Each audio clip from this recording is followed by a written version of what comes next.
बिजली बिल की कम राशि के लिए 5 से 10 हजार रुपये देकर मीटर सेट करवाने वाले उपभोक्ताओं की अब शामत आने वाली है।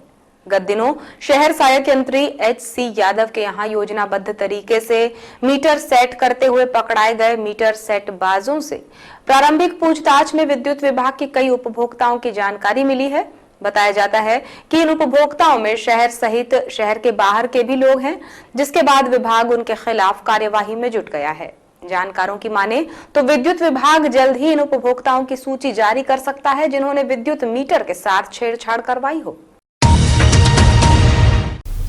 मामले में कार्यपालन अभियंता रवि कुमार गुप्ता ने बताया कि मीटर सेट करने वाले आरोपियों को पकड़वाने में शहर सहायक यंत्री HC यादव और पूरी टीम की सराहनीय भूमिका रही, जिसके बाद ये मामला सामने आया कि महज कुछ राशि में बिजली बिल बचाने के लालच में उपभोक्ता मीटर सेट करवा रहे हैं।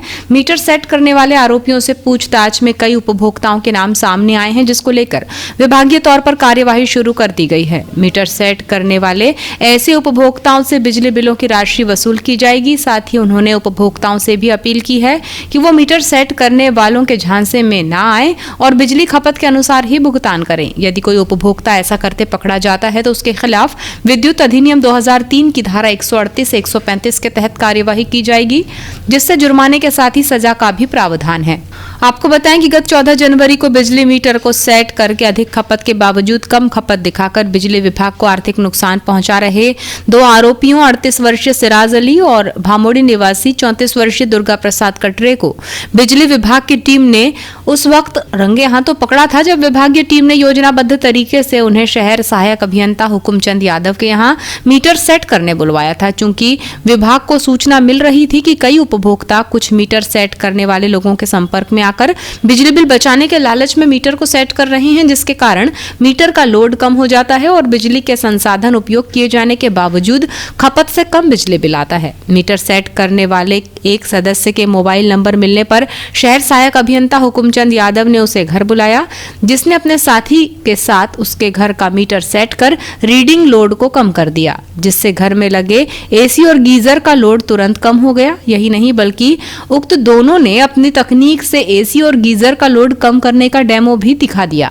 जिससे मीटर डिवाइस में सेटिंग करते ही वरिष्ठ अधिकारियों के मार्गदर्शन में बनाई गई टीम ने गैंग के दोनों सदस्यों को पकड़ लिया, जिसके बाद बिजली विभाग की टीम ने कोतवाली पुलिस को आरोपियों को सौंप दिया। यहां इस मामले में कोतवाली पुलिस भी जांच कर रही है। वहीं आरोपियों से मिली जानकारी के अनुसार अब बिजली विभाग मीटर सेट करने वाले उपभोक्ताओं पर कार्यवाही में जुट गया है।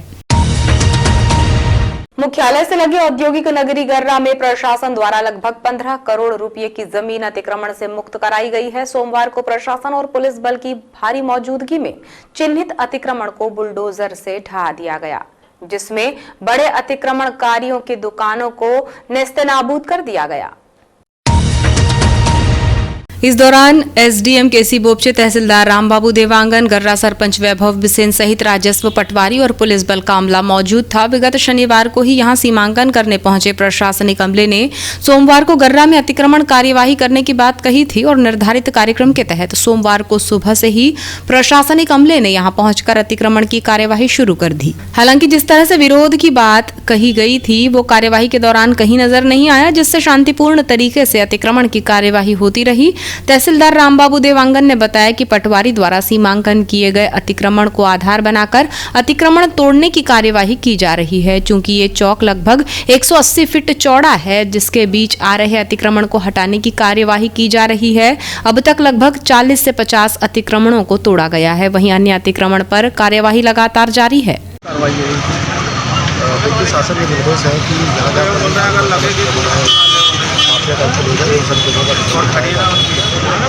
में प्रॉपर जहाँ चौक है वहाँ पर लगभग 180 फीट की हमारी रोड है और उन जगहों पर बहुत से व्यापारियों के द्वारा होटल अतिक्रमण किया गया था और ये हमने अपनी 3 दिन पहले नाप किया, नाप करके सभी को अवगत कराया, नाम से निशान लगाया और आज का दिन तय किया गया था कि आज का दिन अतिक्रमण हटाया जा रहा है। और बहुत अच्छी बात है कि जो अतिक्रमणकारी है उनका किसी प्रकार का विरोध यहाँ पर नहीं है।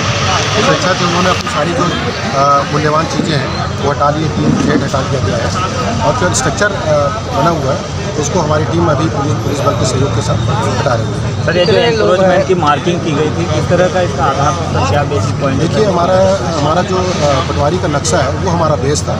हमने NPRDC इस अन्य के नक्शे को बेस नहीं माना है। पटवारी नक्शे में जितनी चौड़ाई रोड की है और शासकीय ज़मीन है उस चौड़ाई पर हमने मार्किंग की है और ये पूरी मार्किंग 2 बार कर चुके हैं और दोनों बार में मार्किंग हमारे जहाँ पहले थी वहीं पर मार्किंग है। कितने लोग हैं जिनको अतिक्रमण हटाया गया है? लगभग देखिए यहाँ पर अभी तो संख्या बता पाना संभव नहीं है, तब भी 40 से 50 लोग ऐसे हैं जिनका परमानेंट डिस्कशन है और वो लगभग 50% हट चुका है और ये कार्रवाई भी जब तक ये पूरी चीज़ें हट नहीं जाती शाम तक जारी रहेगी। गर्रा सरपंच वैभव सिंह बिसेन ने बताया कि राजस्व विभाग द्वारा अतिक्रमण तोड़ा जा रहा है। राजस्व विभाग द्वारा 180 लोगों को नोटिस दिया गया। विस्थापन करना राज्य शासन का काम है, पंचायत का नहीं। एक सवाल के जवाब में उन्होंने कहा कि कोई विरोध नहीं दिखा है और किसी ने किया होगा तो इसकी जानकारी नहीं है। 2 दिन पहले हमको नोटिस प्राप्त हुआ था राजस्व विभाग द्वारा कि ग्राम पंचायत बॉडी यहाँ पे पूरी जो है कंप्लीटली खड़ी रहेगी, जॉइंट अतिक्रमण को तोड़ा जाएगा। कलेक्टर साहब के निर्देश हैं, उसका पालन हो रहा है। ऐसे कितने लोगों को अतिक्रमण हटाया जा रहा है? 180 लोगों को नोटिस बांटा गया है राजस्व विभाग द्वारा। अच्छा भैया, उनके लिए क्या वैकल्पिक व्यवस्था के तौर पर की जा रही है? ये पंचायत की कार्रवाई तो है नहीं, ये राज्य शासन की कार्रवाई है। अगर शासन जाने क्या जो अभी ऊपर से दिशा निर्देश आएंगे उसका पालन होगा। अभी तक कोई ऐसा कोई विरोध देखने को मिला या नहीं मिला? नहीं, विरोध नहीं हो रहा है कि सब समझदार लोग हैं। ये ऑलरेडी अतिक्रमण था तो एक्सेप्ट कर रहे हैं, उसको हटाने दे रहे हैं। लोग लगभग आधे से ज़्यादा कुछ कल ही हटा लिए थे लोगों ने। एक विरोध भी दिखने मिला था छोटा सा कि भाई हमारे जानकारी में तो नहीं है। वैनगंगा नदी पर रेलवे पुल पर पटरियों के नीचे बनी रेलिंग में वारासिवनी पुलिस ने रेलवे विभाग से मिली सूचना के बाद एक शव चादर से ढका हुआ बरामद किया है। बताया जाता है कि शव लगभग 10 से 12 दिन पुराना है, जिसमें कीड़े लग गए थे। हालांकि ये हत्या है या आत्महत्या ये तो जांच के बाद ही सामने आएगा, लेकिन यहाँ इस तरह शव का पड़ा होने से मामला संदेहास्पद लग रहा है। फिलहाल वारासिवनी पुलिस ने घटनास्थल पर पहुंचकर शव बरामद कर लिया है। वारासिवनी पुलिस थाने से पहुंचे पुलिस उप निरीक्षक ने बताया कि वैनगंगा नदी के रेलवे पटरी के नीचे रेलिंग पर एक शव मिला है जो संभवतः पुरुष का है, जिसका शव बरामद कर उसे पोस्टमार्टम के लिए भिजवा दिया गया है। शव खराब होने से लगता है कि लगभग 10 से 12 दिन पुराना है, जिसकी पोस्टमार्टम रिपोर्ट आने के बाद ही कुछ कहा जा सकता है। रेलवे विभाग की मैन उत्तम लाल पिछोड़े की माने तो वरिष्ठ अधिकारी से रेलवे पटरी पर शव होने की मिल रही सूचना की तस्दीक करने को कहा गया था। जब वहां जाकर देखा तो रेलवे पटरी पर रेलिंग पर एक शव चादर से ढका हुआ था, जिसकी फोटो खींचकर उन्होंने वरिष्ठ अधिकारियों को भेज दी है, जिसके बाद वारासिवनी पुलिस ने यहां पहुंचकर शव बरामद किया है। मुझे साहब का फोन आया, उसके बाद मैं आया यहाँ पे देखा, लाइन मेरी क्लियर थी, ऊपर कोई बॉडी नहीं थी। जब मेरे को मैं फिर से फ़ोन लगाया साहब को, तो साहब बोले कि नीचे उतर के देखो कोई बॉडी तो नहीं है। मैं नीचे उतर के देखा, मेरे साथ में मेरा एक स्टाफ भी था, तो नीचे एक बॉडी थी। मैं फ़ोटो खींचा और साहब को भिजा दिया। कौन से क्या बोलते हैं उसको? SCP-AA। अच्छा, रेलवे ब्रिज में है क्या? हाँ, रेलवे ब्रिज में। रेलवे ब्रिज में कौन सा नंबर क्या होता है? ये 12 नंबर ब्रिज है, 12 नंबर ब्रिज वैनगंगा। 49 का 102 और इसका खंबा नंबर है 1049 का 2 से 3 2 से 3 है। 2 से 3 है। 1 2 फिर 1 2 फिर आपने फिर क्या सूचना करी क्या पुलिस को? फिर मैं अपने साहब को बता दिया, उनने फिर सूचना कर दी। किसकी लाश है, महिला की है पुरुष की? नहीं, मुझे नहीं मालूम। मैं क्या लग पूरी रहा बॉडी है? देखा नहीं साहब, वो पूरा ढका हुआ है।